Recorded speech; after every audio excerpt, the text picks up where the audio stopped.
Guys, तो आज हम अपनी होंडा क्रेटा को क्लीन करने वाले हैं। तो ये घनी गंदी हुई पड़ी है, देखना बारिश के मौसम में जो आपको दिख रहा है बारिश के मौसम में। तो चलो इसको आज पूरी को बढ़िया तरीके से बिगड़ धोए साफ़ करते हैं जल्दी सी। चलो साफ़ करते हैं।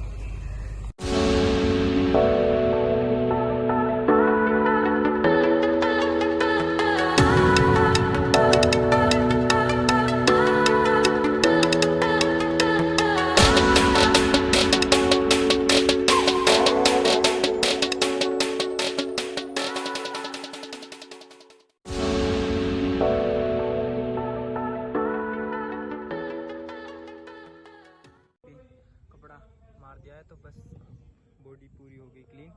तो अभी ब्लैक बच रहा अभी और अलॉय व्हील पे मारते हैं। तो चलो मारते हैं अलॉय व्हील पे एंड इस पे पीछे।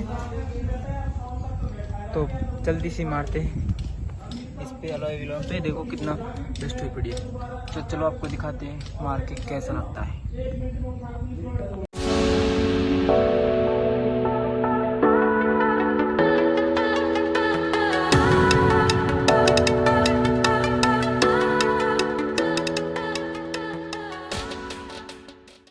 तो गाइस, अभी हमारी गाड़ी कतई क्लीन हो चुकी है। तो अब हम इसको, आपको हमारी वीडियो कैसी लगी तो ज़रूर बताना। Thank you so much.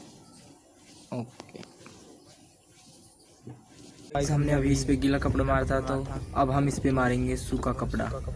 तो चलो इस पे अब हम सूखा कपड़ा मारते हैं, करते क्लीन।